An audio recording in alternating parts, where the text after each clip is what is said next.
Para makaganti sa kanyang kaibigang nasawi, isang matandang lalaki ang nagpasyang tugisin ng isang gang na kahit ang mga pulis ay takot na hawakan sila. Pumunta siya sa bahay ng kanyang matalik na kaibigang si Leonard at mula sa loob ng silid, tahimik niyang binabantayan, sinusubaybayan ng pang-araw-araw na kilos ni Nel at ng kanyang mga tauhan. Nang araw na iyon, si Nel at ang kanyang mga tauhan ay nakatambay sa kanilang karaniwang pwesto malapit sa lagusan. Ginugulo nila ang mga taong dumadaan, at pinapahiya pa nila ang isang batang magkasintahan na nagkataong dumaan lang. Habang pinapanood ang lahat, kumukulo ang galit ng lalaki. Para sa kanya, lampas na ito sa mga batang nanggugulo. Ito ang mga mandaragit na tumatakbo sa mga lansangan. At doon mismo, alam niyang hindi na siya maaaring maghintay pa. Panahon na para kumilos, at ang lalaking nanonood sa kanila ay si Harry Brown. Nang gabing iyon, nasundan ni Harry ang isa sa mga miyembro ng gang ni Nal, isang lalaking nagngangalang Kenny, habang papunta ito sa isang bahay na pinaniniwala ang isa sa kanilang mga lugar ng transaksyon. Pagpasok ni Kenny sa loob, lumapit si Harry at pumatok na parang nararapat siyang mapunta roon. Bumukas ang pinto at sinalubong siya ni Stretch, ang kaibigan ni Kenny. Kalmadong sinabi ni Harry na naroon siya para sa isang negosyo. Pero sa sandaling humakbang siya papasok, itinutok sa kanya ni Kenny ang baril, kumbinsido siyang isang undercover na pulis si Harry. Ramdam ni Harry kung gaano ito kalapit sa isang malaking pagkakamali. Kaya, mabilis siyang nag-improvise, binibigyan sila ng dahilan na parang katawa-tawa, pero kapanipaniwala naman. Sabi niya kailangan niya ng baril para harapin ang mga kalapating patuloy na dumadaong sa kanyang bubong. Isa itong nakakatawang dahilan, pero gumagana naman. Kumalma sina Kenny at Stress at inakay nila si Harry papasok sa loob ng bahay. Doon makikita ni Harry ang tunay na sitwasyon. Sa likod ng mga pangunahing silid, mayroong isang malaking espasyo para sa pagtatanim, isang kompletong indoor cannabis farm na umuunlad sa loob ng isang greenhouse na ilegal nilang pinapanatili at lalong lumalala. Sa kanilang sala, nakita ni Harry ang isang batang babae na nanghihina at nakahiga sa sopa. Mukhang halos wala siyang malay, halatang ginamit ng husto at itinapon ng barkada. Hindi ito napagwalang bahala ni Harry, kaya hinimok niya silang dalhin siya sa hospital. Hindi siya pinansin ng barkada at binalaan na huwag makialam sa kanilang usapin. Dahil ayaw nang magtagal pa roon ng higit sa nararapat, nagpanggap si Harry na namimili, na parang maingat na pumipili mula sa mga sandatang iniaalok ni Kenny. Si Kenny, nasa sabik na magpasikat, ay nagpapaliwanag ng mga saklaw at tampok na parang isa siyang propesyonal. Sumasabay si Harry sa paglalaro, nakikinig ng mabuti at tumatango na parang may bagong natututunan. Pero si Harry ay hindi isang matandang walang kaalam-alam. Isa siyang dating marine, at mas nakakaintindi siya ng mga armas kaysa sa alinman sa kanila. Ang buong akto ay isa lamang patibong. Isang paraan para maging komportable sila. Isang paraan para mapababa ang kanilang bantay. At sa sandaling lumitaw ang bakana, gumalaw si Harry. Naglabas siya ng combat knife at itinutok ito sa kamay ng isang salarin na agad nitong ikinamatay. Pagkatapos, bago pa man makareact ng maayos ang kahit sino, nagpaputok na si Harry. Natamba si Kenny, at ganoon din ang iba. Sa loob ng ilang segundo, ang bahay ay naging isang lugar ng pagpatay. Nang matapos ito, sinigurado ni Harry na walang matitira. Pagkatapos ay kumuha siya ng gasolina, iwinasiwas ito sa lugar, at sinunog ang buong tagwan. Hindi siya nag-aalangan. Gusto niyang masunog ang mundo nila katulad ng pagsunog nila sa mundo ng iba. Kinarga ni Harry ang babae palabas at inilayo mula roon. Iniwan niya siya sa pinakamalapit na pasukan ng hospital, iniabot ang isang makapal na tumpok ng pera sa kamay niya, at naglaho sa kalaliman ng gabi bago pa man siya mapigilan ng sinuman at makapagtanong. Habang nangyayari ang lahat ng ito, naghahanda naman ang pulisya ng lungsod para sa isang malaking pagpupulong. Nagpaplano sila ng malawakang operasyon upang arestuhin ang mga gangster na sangkot sa ilegal na pagbebenta ng droga at armas. Ang pagsalakay ay pangungunahan ng superior ni Alice, ang parehong departamento na humahawak sa pagkamatay ni Leonard. Sa katunayan, inutusan ng kanyang amo si Alice na ipagpaliban muna ang kaso ni Leonard at magtuon na lamang sa paparating na operasyon.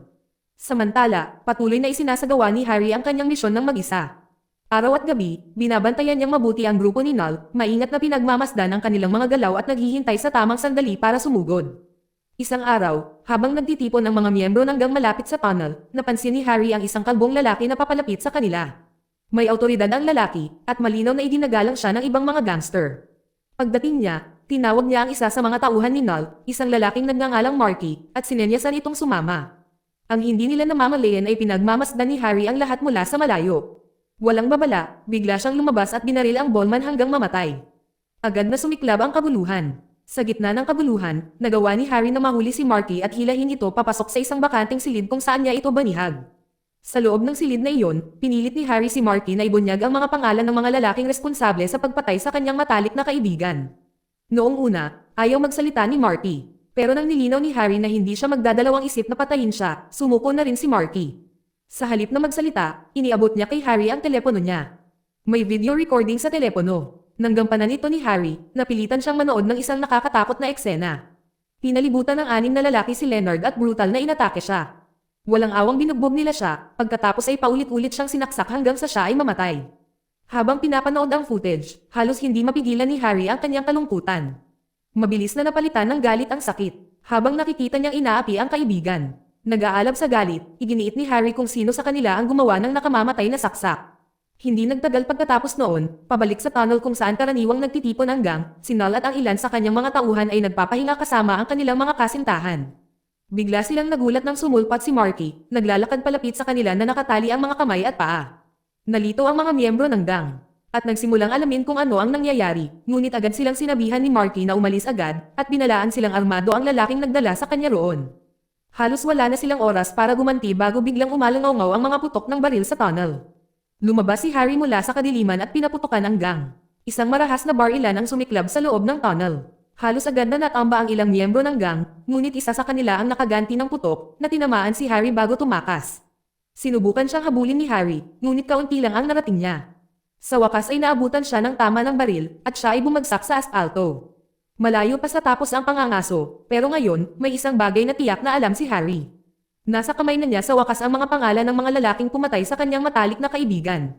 Pero para lubos na maunawaan kung paano nauwi sa puntong ito ang lahat, kailangang bumalik ang kwento sa umpisa. Ilang panahon bago nito, isang video recording ang kumakalat sa mga miyembro ng gang. Ipinapakita ng kuha ang isang grupo ng mga gangster na nagpapanggap na isang bagong recruit.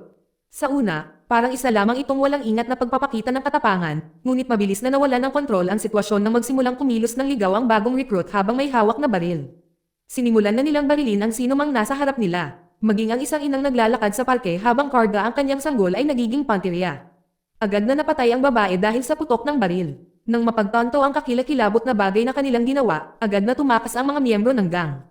Kinabukasan, isang lalaking nasa katanghaliang gulang na nagngangalang Harry Brown ang nagising sa kanyang tahimik na tahanan.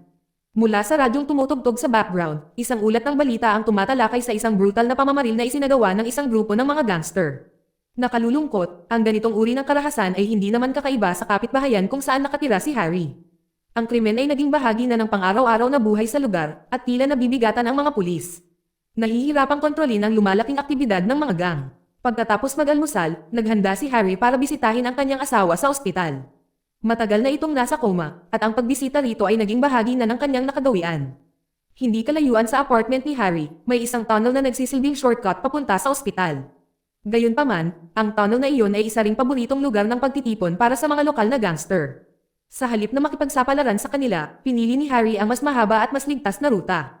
Pagdating niya sa hospital, hindi maitago ni Harry ang lungkot sa kanyang mukha habang nakikita niyang lumalala ang kalagayan ng kanyang asawa. Maya-maya, dumaan si Harry sa isang lokal na pub na pagmamay-ari ng Sidor.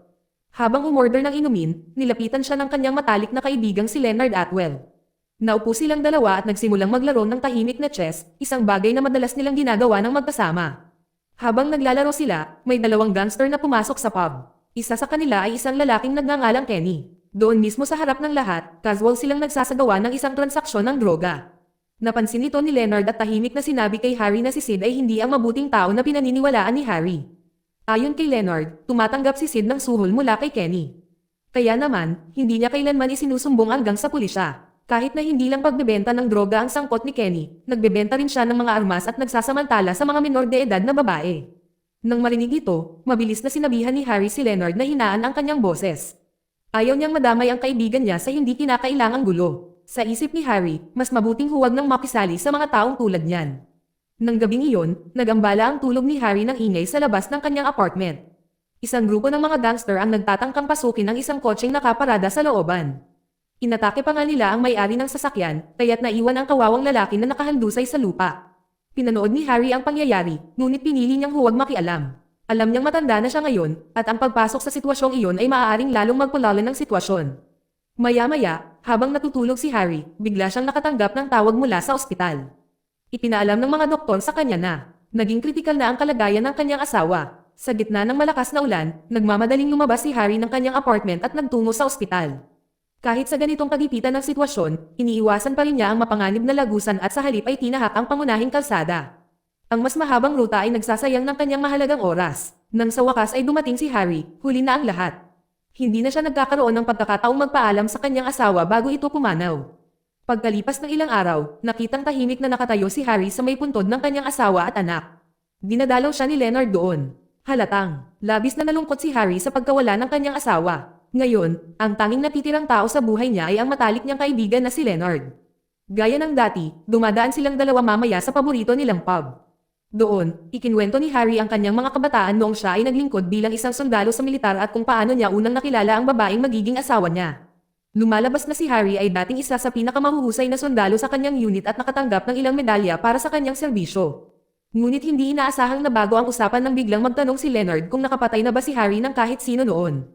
Biglang natarante si Harry sa tanong na iyon. Sa huli, naiisip na lang niya na ang kung sino siya ngayon ay ibang-iba na sa kung sino siya dati. Bago umuwi ng gabing iyon, ikinwento muna ni Leonard kay Harry ang takot na matagal na niyang nararamdaman.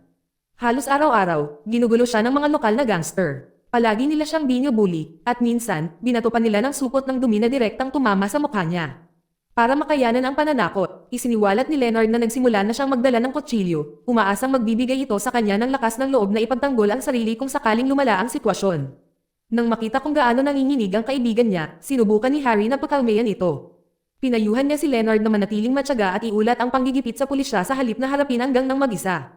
Sa kasamaang palad, ipinaliwanag ni Leonard na ilang beses na siyang nagsampa ng kaso sa pulisya. At wala sa mga ulat na iyon ang seneryoso. Hindi nagtagal pagkatapos noon, nakaranas si Leonard ng isa na namang nakakatakot na pangyayari.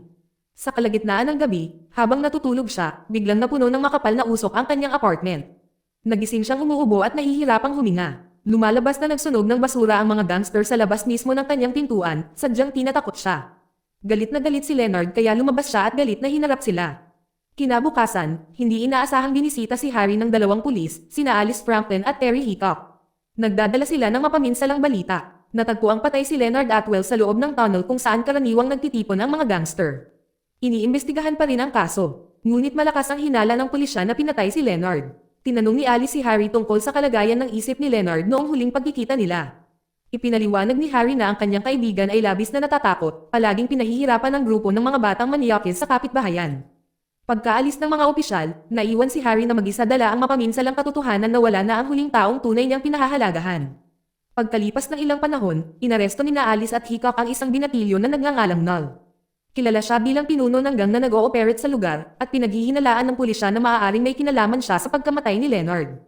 Habang dinadala si Null sakay ng sasakyan ng pulis, casual niyang sinabihan ang kanyang ina na kontaken ang kanyang tiyuhin at siguraduhing makakalabas ito ng kulungan sa lalong madaling panahon. Sa istasyon, dumating si Null kasama ang isang abogado at tumangging makipagtulungan sa investigasyon. Hindi nagtagal ay naging malinaw na si Null ay anak ng isang makapangyarihang pinuno ng gang na kasalukuyang nagsisilbi ng sentensya sa bilangguan. May buong intensyon si Null na manahin ang imperyong kriminal ng kanyang ama at wala siyang ipinapakitang takot habang pinag-iimbestigahan. Dinala rin ng pulisya ang tatlo sa mga kasamahan ni Null na pinaghihinala ang sangkot sa pagpatay kay Leonard. Ngunit wala ni isa sa kanila ang nagsabi ng anumang kapakipakinabang. Dahil walang matibay na ebidensya para hawakan sila, napilitan sina Alice at Hickok na itigil ang interogasyon. Kahit kumbinsido ang mga detektive na responsable ang mga kabataang ito, wala pa rin silang sapat na ebidensya para ituloy ang kaso. Samantala, si Harry ay naiwan na nalulunod sa kalungkutan at pighati. Matapos mawala ang mga taong pinakamahalaga sa kanya. Nang gabing iyon, mag-isa siyang nakaupo sa kanyang karaniwang pub at umiinom ng ilang baso ng alak, umaasang mababawasan nito ang kawalan sa loob niya. Maya-maya, lumabas siya ng bar at umuwi, lasing na lasing. Habang naglalakad si Harry sa tunnel, nahihirapang pakalmayan ang sarili, may biglang tumalon palabas at pinagbantaan siya ng kutsilyo. Pero sa pagkakataong ito, hindi na nagatubiling si Harry. Lumaban siya at itinusok ang kutsilyo diretso sa dibdib ng salarin. Pagka-uwi, agad na nilinis ni Harry ang kanyang sarili, maingat na inalis ang anumang bakas ng nangyari. Kinabukasan, muling binisita ni Alice si Harry upang ipaalam dito ang progreso ng kaso ni Leonard. Sa kasamaang palad, ang balitang dala niya ay nakakapanlumo. Nagpasya ang korte na ang pagkamatay ni Leonard ay hindi sinasadyang pagpatay, kundi isang akto ng pagtatanggol sa sarili ng mga sumalakay. Ang konklusyong ito ay batay sa pagkakatuklas sa kutsilyo ni Leonard na nagmumungkahi na maaaring siya ang unang tumama. Dahil dyan, pansamantalang pinalaya ang mga sospek habang patuloy na naghahanap ng karagdagang ebidensya ang mga investigador. Ang pagkarinig sa desisyong ito ay nagdulot kay Harry ng matinding galit at pagkadismaya. Sa kanyang paningin, lubos na binaygo ng sistema ang kanyang kaibigan. Sinisisi niya ang mga pulis sa kanilang kawalang kakayahan. Kumbinsido na ang kanilang kawalan ng kakayahang gampanan ng maayos ang kanilang trabaho ang naging dahilan ng pagkamatay ni Leonard. Hindi nagtagal pagkaalis ni Alice, tahimik na binuksan ni Harry ang isang lumang kahon ng mga alaala. Sa loob, kumuha siya ng kutsilyong pangmilitar mula sa kanyang nakaraan.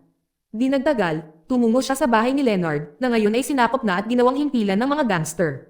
Mula sa sandaling iyon, magsisimula ng magbago ang lahat. Isa-isa, nagsisimulang magbuwis ng buhay ang mga miyembro ng gang.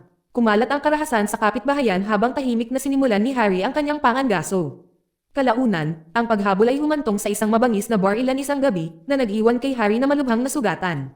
Kinabukasan, nagkamalay si Harry sa kama sa ospital, bagamat nanghihina pa rin siya dahil sa kanyang mga pinsala. Nandoon na sina Alice at Hickok, umaasang makapagtanong sa kanya ng ilang mga katanungan. Bago pa sila makalayo, sumabad ang isang nurse at iginiit na kailangan muna ni Harry ng pahinga. Sinabihan niya ang mga opisyal na iwan siya habang nagpapagaling siya. Sa kabila ng pagkaantala, hindi pa rin maalis ni Alice ang lumalaking hinala. Nagsisimula siyang magtaka kung may kaugnayan ba si Harry sa mga kamakailang pagkamatay ng mga miyembro ng gang. Gayunpaman, hindi sineryoso ni Hickok ang kanyang teorya. Sa halip, lumabas siya ng silid, ipinaalala rito na may meeting silang dapat puntahan. Nang gabing iyon, naghanda ang pulisya para sa isang malaking pagsalakay laban sa mga lokal na gangster. Bago magsimula ang operasyon, nakipagkita muna si Alice sa kanyang superior at ibinahagi ang kanyang mga alalahanin. Naniniwala siyang si Harry ang maaaring responsable sa mga miyembro ng gang na napatay nitong mga nakaraang araw. Total, si Harry ang pinakamalapit na kaibigan ni Leonard, at ang mga gangster na namatay ay ang mga sospek na kamakailan lamang ininteroga ng pulisya. Muli, nabalewala ang kanyang mga alalahanin. Para sa kanyang nakatataas, ang ideya ay tila katawa-tawa. Hindi niya maisip kung paano kayang gawin ng isang matandang lalaking may hika ang ganitong karahasan. Hindi nagtagal pagkatapos noon, dumating ang mga pulis sa lugar kung saan karaniwang nagtitipon ang mga miyembro ng gang. Nagkalat sila sa iba't ibang direksyon at sinimulan ang kanilang pagsalakay. Sa unang tingin, tila maayos naman ang naging operasyon. Ilang gangster ang naaresto ng walang panlaban, ngunit mabilis na naging magulo ang sitwasyon. Biglang lumitaw ang mas maraming miyembro ng gang at nagsimula silang lumaban. Naging magulo ang eksena. Kasabay nito, nagising si Harry sa kanyang kama sa ospital at nagpas siyang umalis, hindi pinapansin ng nurse na nagtatangkang pigilan siya. Hindi nagtagal ay nakarating kay Alice ang balita tungkol sa pagkawala ni Harry. Nang marinig niya ito, nakumbinsi siyang diretso si Harry sa kapitbahayan ng gang para tapusin ang nasimulan nito. Sa isip niya, si Noel talaga ang pakay niya. At totoo nga, biglang lumitaw si Harry sa gitna ng kabuluhan. Walang pag-aalinlangan, dali-dali siyang kinuha ang sandatang nakatago na niya sa malapit. Samantala, dumating sina Alice at Hickok sa pinangyarihan ng kabuluhan, ngunit habang nasa daan, nakaranas sila ng gulo at nauwi sa isang aksidente sa sasakyan. Hindi nagtagal, natagpuan sila ni Harry at mabilis na dinala sila sa loob ng karaniwan niyang pub.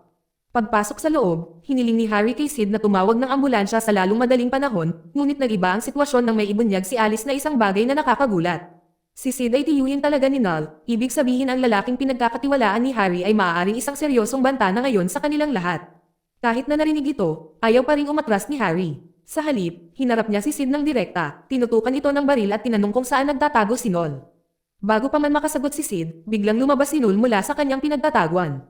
Inakusahan niya si Harry ng pagpatay sa dalawa sa kanyang mga kaibigan. Ang marinig iyon ay lalong nagpulala sa galit ni Harry. Bilang tugon, iniharap ni Harry ang video recording na nagpapatunay na brutal na pinatay ni Null at ng kanyang barkada si Leonard. Ngunit sa kabila ng nakikitang ebidensya, hindi hahayaan ni Sid na may pumatay sa sarili niyang pamangkin. Kasabay nito, palihim na kinontak ni Alice ang istasyon ng pulisya at humingi ng tulong. Sa gitna ng pagtatalo sa tolda, biglang nanghina si Harry. Sa wakas ay gumaling na rin ang kanyang mga pinsala at pagod.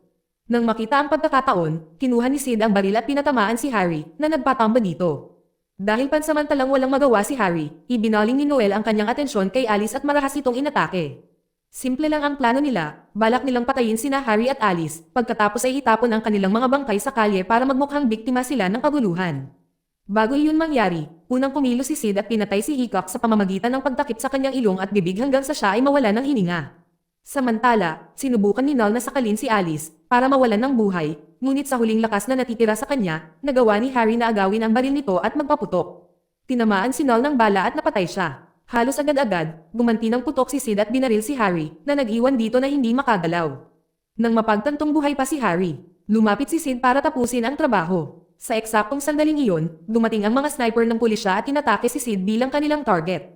Dahil alam ni Harry na malapit na ang kanyang katapusan, sinenyasan niya si Sid na tapusin na ito. Kinalabit ni Sid ang gatilyo at pinatay si Harry. Pero sa sandaling gawin niya iyon, nagpaputok ang mga sniper ng pulisya at napatay din si Sid. Matapos ang ilang araw ng operasyon ng pulisya, sa wakas ay naging mapayapa muli ang lungsod. Dahil wala na ang mga pinuno ng gang, mas ligtas na ang mga lansangan. At sa wakas ay nabubuhay na ng walang takot ang mga tao.